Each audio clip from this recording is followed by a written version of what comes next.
What's up guys? I have a finger warm-up challenge for you guys today.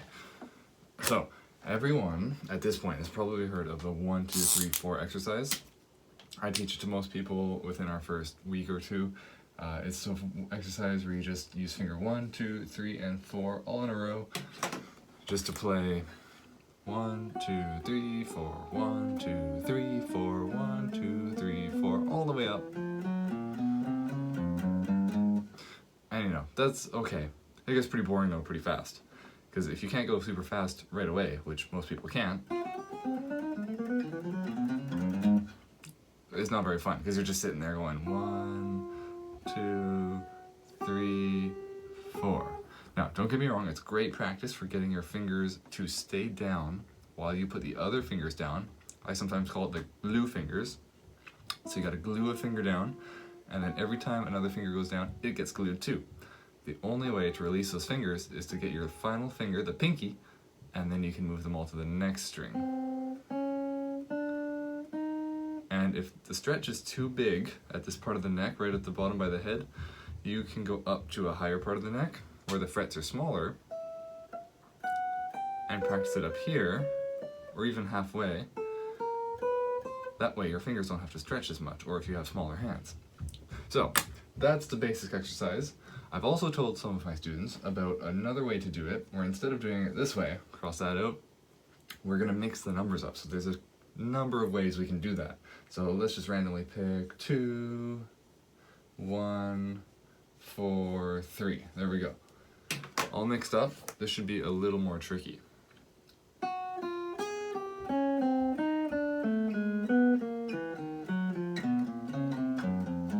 Okay, there we go. We have a totally new exercise. We can do it anywhere on the neck. Like that. We could try it backwards. We could go 3, 4, 1, 2. We could go 2, 1, 4, 3, going from the lowest string to the highest string. Oh.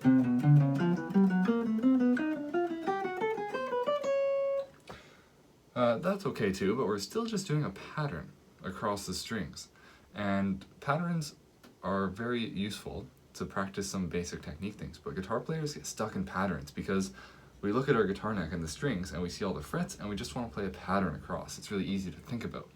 But music doesn't always happen in easy patterns. So, here is the challenge.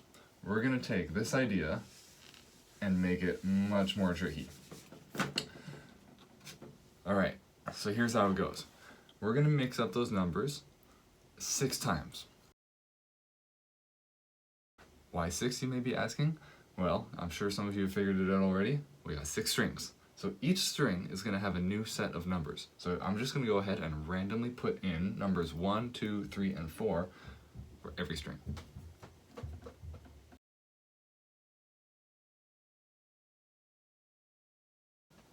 Alright, there we go. So completely random, we have 2, 1, 3, 4 on string number 1. So let me try that. 2, 1, 3, 4. On string 2, we have 1, 3, 4, 2. Remember, try to keep your fingers nice and spread out so that you can make those stretches. And again, if you can't do it down here, just pick a different spot on the neck. String 3, 4, 2, 3, 1. String 4, 3, 2, 1, 4. String 5, 1, 2, 3, 4. And string 6, 2, 4, 3, 1. Okay. So this is called a finger twister because each string is different and you're going to have to constantly change the pattern. In fact, there is no pattern anymore because we've just randomly done it. So let's see if I can get from the start to the finish smoothly.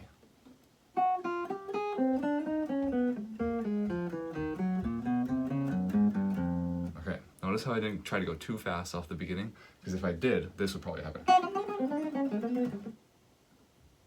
And that would not be good. So you want to get a nice smooth sound. Get all the notes, go as slow as you have to. It's okay if you're going this slow. Alright, you want to get all those notes clear. Let's try it a little faster. Oh, too fast.